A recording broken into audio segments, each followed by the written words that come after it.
इकाई 4 और इसमें है पशुपालन, एनिमल हस्बेंड्री, और इसमें पशुधन विकास की आवश्यकता समझेंगे, पशुधन विकास के मूल तत्व और प्रजनन, पोषण, संरक्षण। पशुधन विकास 4 मूलभूत तत्वों पर निर्भर है, जैसे नस्ल, आहार, सामान्य प्रबंध, स्वास्थ्य एवं बीमारियां।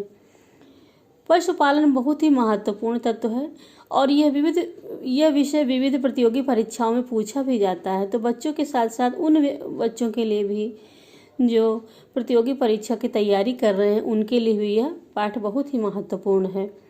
जैसे कि हम सब जानते हैं कि आदिकाल में मनुष्य पेट भरने के लिए मांस के रूप में और भोजन, तन ढकने के लिए वस्त्र के रूप में खाल जानवरों से प्राप्त करता था।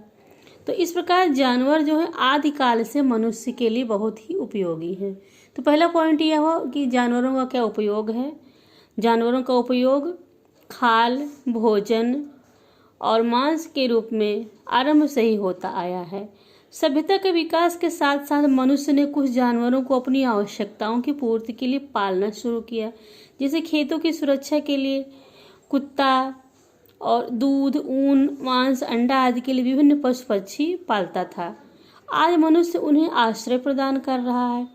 साथ ही पर्यावरण के लिए भी विभिन्न आवश्यकताओं के लिए भी पशु बहुत ही महत्वपूर्ण है और उनमें उच्च गुणों का विकास करते हुए पशुधन के रूप में उनका पोषण किया जा रहा है। पशुधन में पालतू पशु बहुत ही महत्वपूर्ण है। जैसे अगर पूछा जाए कि पशुधन में किन पशुओं को रखा जाएगा तो आप कह सकते हैं गाय, भैंस, भेड़, बकरी, ऊंट, खरगोश तथा कुक्कुट यानी मुर्गी आदि पशुधन में सम्मिलित किए जाते हैं। अब प्रश्न उठता है कि पशुधन विकास की आवश्यकता क्यों पड़ी, क्या महत्व है पशुधन का, क्यों इसकी जरूरत अनुभव की गई। तो इसका स्पष्ट सा जवाब है, संसार में सबसे ज़्यादा पशु भारत में और दूध के औसत उत्पादन में हम डेनमार्क, स्विट्जरलैंड, न्यूजीलैंड, संयुक्त राज्य अमेरिका आदि देशों से बहुत पीछे हैं। तो अगर ये पूछा जाए कि सबसे ज़्यादा पशु कहाँ पर हैं तो भारत में है, आपको पता चला। और जो दुग्ध का उत्पादन है उसमें डेनमार्क, स्विट्जरलैंड, न्यूजीलैंड और संयुक्त राज्य अमेरिका में ज़्यादा होता है, भारत इन सब में पीछे है। ऐसा क्यों है, इसका भी कोई कारण है और वो कारण यह है कि हम पशुधन उत्पादन के बारे में जागरूक नहीं हैं।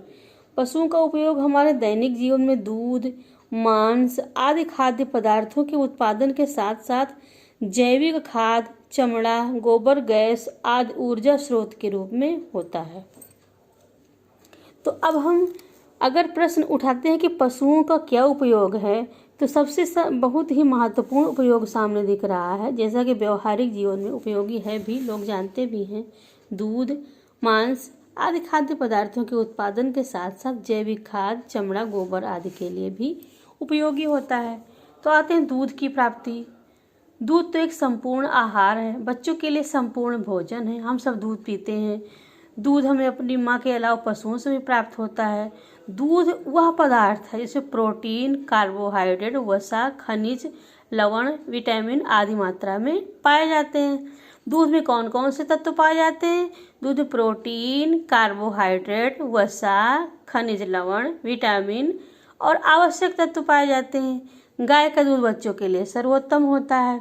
गाय का दूध पीला क्यों होता है? बच्चों आप लोग देखते हो कि गाय के दूध का कलर जो होता है पीला होता है, तो क्या प्रश्न उठता है, क्या कभी कभी आप लोग सोचते हो क्यों पीला होता है ऐसा? तो ये बात जरूरी जानना है क्योंकि गाय के दूध में कैरोटीन होता है। गाय के दूध में जो पीलापन होता है वो कैरोटीन नामक पदार्थ की वजह से होता है और यह कैरोटीन विटामिन ए में बदलती है।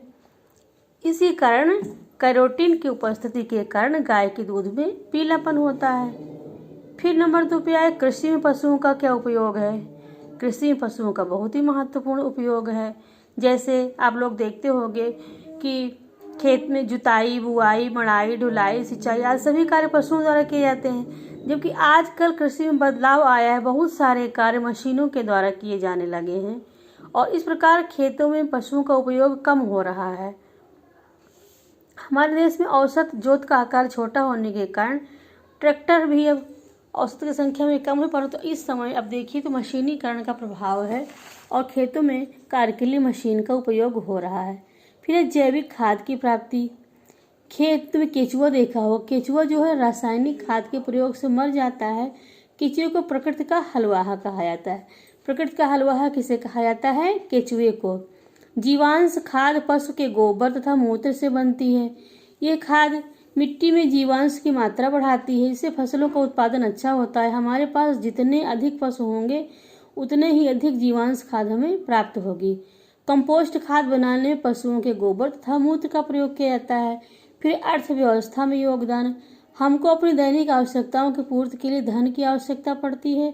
गांव में अधिकांश किसान डेयरी के रूप में पशुपालन करते हैं तथा अपनी आवश्यकता से बचे दूध को बेचकर चिकित्सा, शिक्षा, वस्त्र आदि की आवश्यकताओं को पूरा करते हैं। जिस स्वेटर से हम अपने जाड़े को, शरीर को गर्म करते हैं, वो भेड़ के ऊन से प्राप्त होता है। पशुओं के चमड़े से जैकेट, जूते, टोपी तथा थैले आदि बनते हैं। पशुपालन तथा डेयरी उद्योग से देश में बहुत से लोगों को रोजगार प्राप्त हो रहा है। आजकल पशुपालन से रोजगार सृजन की अधिक संभावनाएं हैं, जिससे बेरोजगारी की समस्या को दूर किया जा सकता है। अब पशुधन विकास के मूलभूत तत्व। किन तत्वों पर ध्यान दिया जाए जिससे पशुधन का विकास हो सके? तो इसके लिए है नंबर 1 पर नस्ल, प्रजनन, वर्ण, छटनी व परिणाम ही नस्ल सुधार है। प्रजनन पर भी ध्यान देना चाहिए।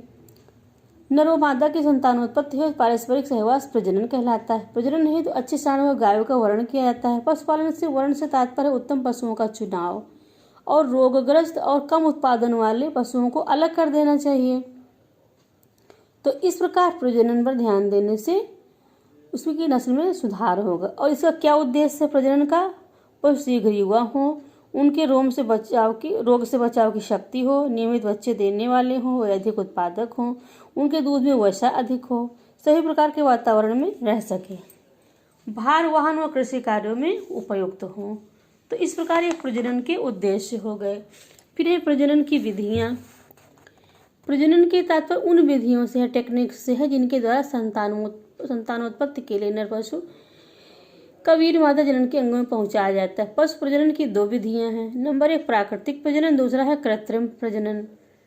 और फिर है इसके बाद एक और विशेष बात है परखनली शिशु के बारे में। इसमें पशुओं में भी भ्रूण प्रत्यारोपण की तकनीक विकसित की गई है। क्लोनिंग का भी एक तरीका है। फिर आते हैं पोषण पर। हम सभी इस तथ्य से अवगत हैं कि सभी जीवधारियों को अपना जीवन सुचारू रूप से चलाने के लिए भोजन ग्रहण करना आवश्यक है।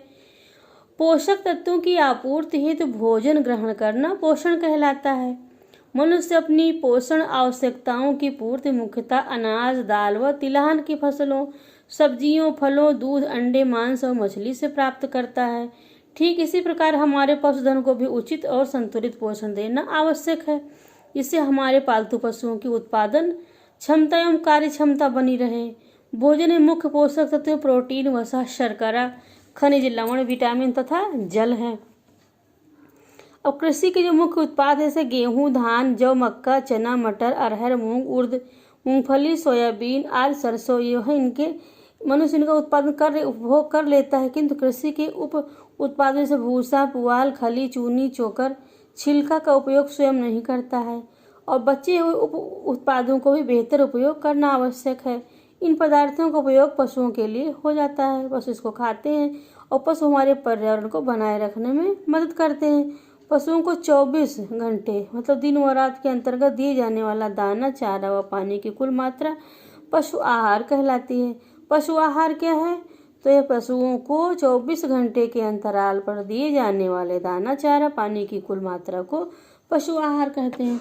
पशु आहार के निम्नलिखित घटक हैं, जैसा कि देखिए चित्र में दिख रहा है उनका आहार, उनका राशन, चारा, दाना, हरा चारा, सूखा चारा। अब इसमें खली में सरसों, तिल, मूंगफली, दाना में है गेहूं, मक्का, जौ, जई, चना, भूसी में है चूनी, छिलका, खनिज लवण में हड्डी का चूर्ण, रक्त चूर्ण, मछली का चूरा, खाने का नमक। और सूखा चारा में आदा, लहनी, सूखा चारा, भूसा, पुआल, मक्का, ज्वार, बाजरा का साइलेज, दलहनी सूखा चारा, बरसीम और चना, मूंग आदि का भूसा। फिर है दलहनी हरा चारा, बरसीम, लोबिया, मूंग, अरहर, उड़द, सोयाबीन आदि, दलहनी हरा चारा, मक्का, ज्वार, बाजरा, जई। तो ये चीज़ें हो गई, आहार तालिका हो गई पशुओं के लिए। फिर आते हैं जीवन निर्वाह आहार। यदि पशु से कोई कार्य न लिया जाए तो उत्पादन भी न कर रहा तो उसे अपनी जैविक क्रियाओं, श्वसन, पाचन, ऊष्मा संतुलन के लिए आहार की आवश्यकता होती है। इस स्थिति में पशु को 24 घंटे में दी जाने वाली चारे, पानी व दाने की मात्रा को जीवन निर्वाह आहार कहा जाता है। फिर आते हैं उत्पादन आहार। हम पशुओं से उत्पादन के रूप में दूध, मांस, अंडा, ऊन आदि प्राप्त करते हैं। पशुओं को वृद्धि उत्पादन उद्देश्य से जीवन निर्वाह आहार के अतिरिक्त जो खिलाते हैं उसे उत्पादन आहार कहते हैं। पशुओं के उत्पादन कार्य से हुई क्षति को हम आहार द्वारा पूरा करते हैं। पशुओं से अधिक मात्रा में अच्छी गुणवत्ता के उत्पादकता प्राप्त करने के उत्पादन आहार की मात्रा और गुणवत्ता अच्छी होनी चाहिए। कार्य आधारित आहार। हम सभी ने अपने आसपास खेतों में जुताई, पाटा लगाने, सामानों की बुवाई पशुओं से करते हैं, तो उनके कार्य अगर उनसे अधिक लेते हैं तो उनके आहार पर भी ध्यान देना चाहिए। फिर है संतुलित आहार। जिस आहार में सभी पोषक तत्व, प्रोटीन, वसा, शर्करा, विटामिन, जल एवं खनिज लवण उचित मात्रा में पाए जाते हैं उसे संतुलित आहार कहते हैं। फिर आहार परिकरण। पशुओं को कम खिलाने से वे कमजोर हो जाते हैं और उत्पादन घट जाता है। पशुओं को अधिक खिलाने से पशु बीमार हो जाते हैं और उनकी पूरी क्षमता का उपयोग नहीं हो सकता। अतः पशुओं को उनकी आवश्यकता के अनुसार खिलाना चाहिए और उनके शरीर भार के अनुसार ही शुष्क पदार्थ उनको देना चाहिए। इस प्रकार ये आहार परिकलन हो जाता है। तो इसके लिए पशुओं में सूखी जो है गाय, दूध न देने वाली की अवस्था में, फिर दूध देने वाली गाय, दूध देने वाली गाय, बैल, सांड, हर किसी के हिसाब से उसके शुष्क पदार्थ की मात्रा जो है वो लिखी हुई है इस तालिका में। और जीवन निर्वाह है निम्नवत दाना देना चाहिए। गाय 1 से 2 किग्रा, बैल 2 किग्रा, भैंस 2 किग्रा, सांड 2 किग्रा। दूध उत्पादन है निम्नवत दाना देना चाहिए। गाय 1 किलोग्राम अतिरिक्त दाना प्रति 3 लीटर दूध पर, भैंस 1 किलोग्राम दाना अतिरिक्त प्रति 2.5 लीटर दूध पर। और फिर औसत कार्य 1.5 किलोग्राम अतिरिक्त दाना प्रतिदिन। भारी कार्य के लिए 2 किलोग्राम अतिरिक्त दाना।